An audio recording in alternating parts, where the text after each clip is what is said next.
What's up everyone, some guy here with another Lines War video. This is just some compilation of some off-season war videos. Coming up here we have this Hitmonkey on Ebb and Flow Knockdown. I will be using Ghost. I do have to remember to Dex in the beginning since she is not duped. I do get clipped there. Actually I got parried there because I thought I had an opening but I was too late and got parried. I thought about restarting, but I think he threw 2 mediums, so I was able to get back into the game for it. Trying to heal up a little bit with the adrenaline from 6 stars. But the plan here is basically get to Ghost's SP2 and then use a heavy to knock down Hitmonkey to shut down the protection. And then from there, I should be able to throw my SP2 with the full damage. I do have to remember to manually dex his specials when his passive abilities are up because of vigilance. But just trying to get an opening here, and he does cooperate, and I was able to throw my SP2 here. Does some pretty good damage, and then this one I have to manually evade. Yeah, I have to remember to just do 1 hit since the first hit is guaranteed crits, so I don't think Hitmonkey can evade that, but the rest he can evade. So I just have to remember to do that. But other than that, the fight goes pretty well in my opinion, other than a little hiccup in the beginning.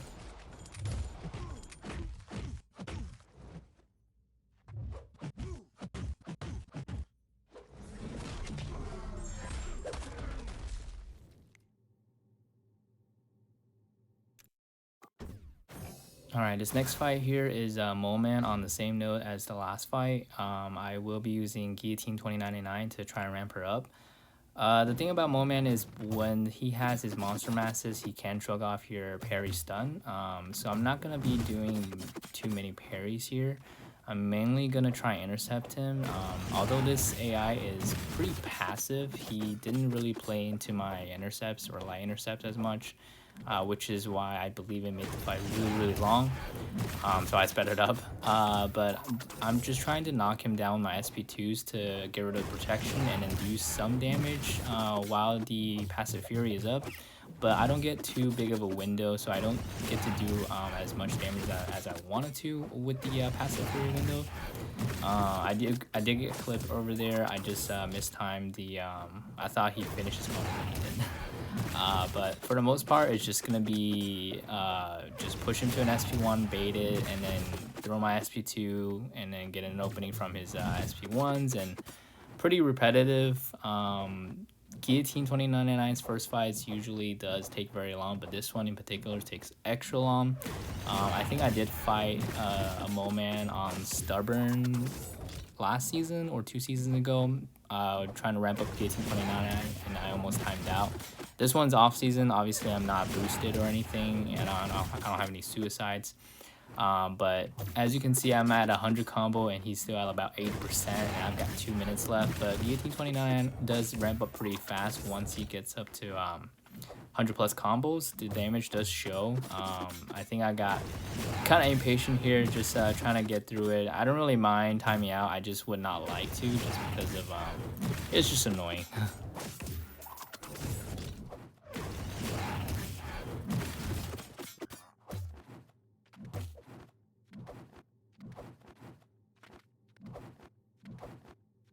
Also, this AI just doesn't really seem to like to throw his specials that much, which is why it also made the fight extra long.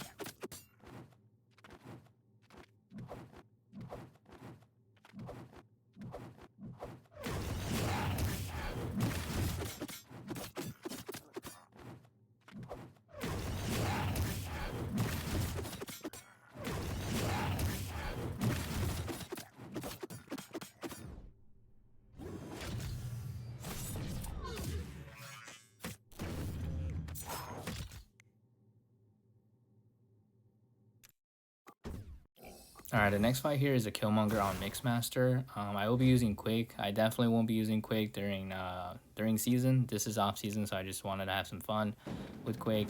You basically have to hit into his block to shut down to trigger the reverberation. I actually forgot about Mixmaster and got lucky. I didn't get punished there. And then hold heavy once it's about to expire to shut it down. And from here, then it's just a regular quick and shake fight. I just cut out most of it since it's pretty repetitive, but from the beginning is the tricky part, but once you get it down, it makes the fight really easy.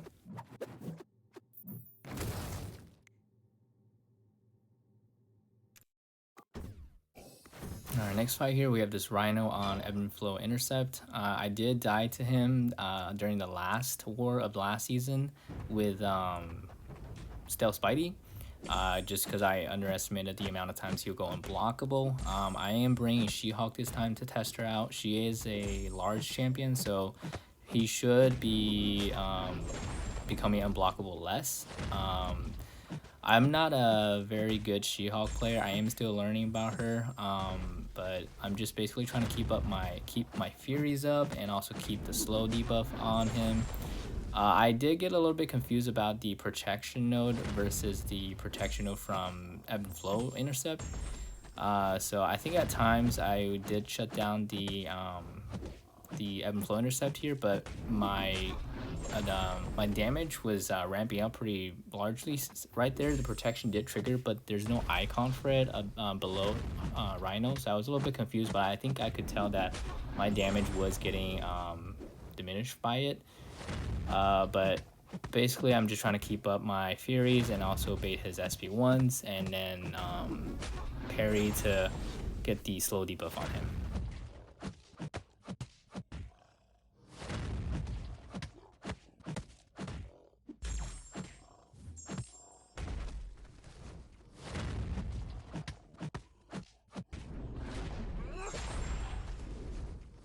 Yeah, right here my fears are getting pretty high and all my hits are starting to trigger protect. And they're becoming like 0 damage hits, so I was able to get a good intercept in and shut down the protection. But I think she's a good option for this fight.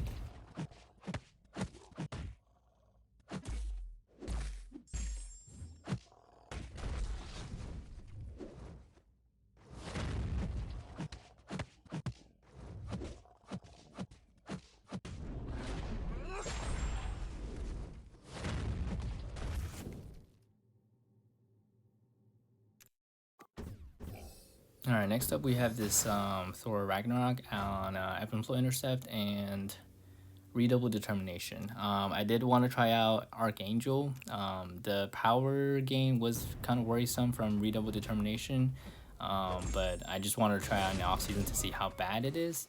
But the plan is trying to stack up as many neurotoxins because I don't believe they count as a debuff, so the power will be more manageable with them.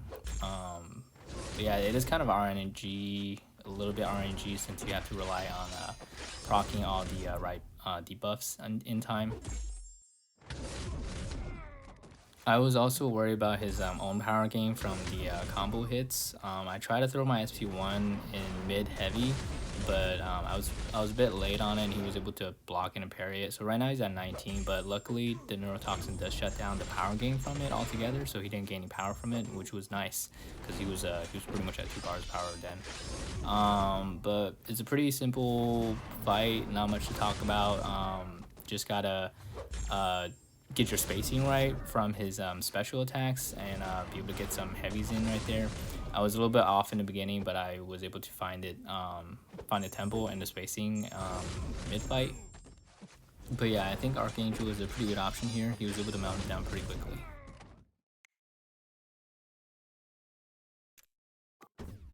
Alright, the next fight is basically the same fight, but this one is a beefier defender. It's a rank 3 Thor Ragnarok, and I am using a rank 4 Magneto. I just wanted to try him out during the off season.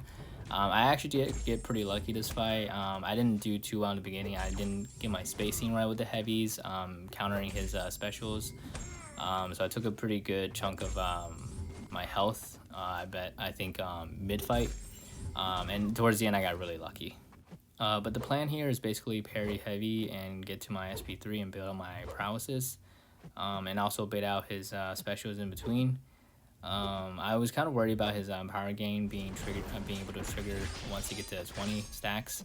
Right there, I just messed up the spacing between his specials and ate pretty much almost all of his special 2, I think. But just trying to get to my SP2 and also get him close to 20 power gain charges. I was worried that he's going to gain too many, and yeah, I was just worried about the power gain charges the whole time too. And plus I have like 20% health at this point. I actually didn't think I was going to be able to finish this fight.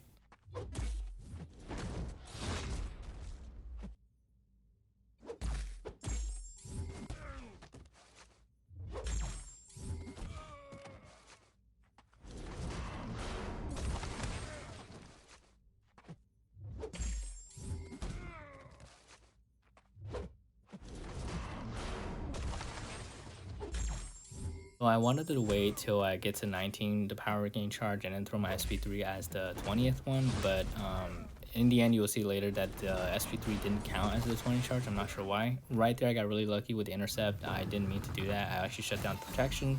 So this SP3 actually does its full damage, and from a rank 4 Magneto with 49 paralysis, it did like 100k, and he just dropped. But yeah, that's it. Thanks for watching. I'll see you guys on the next one.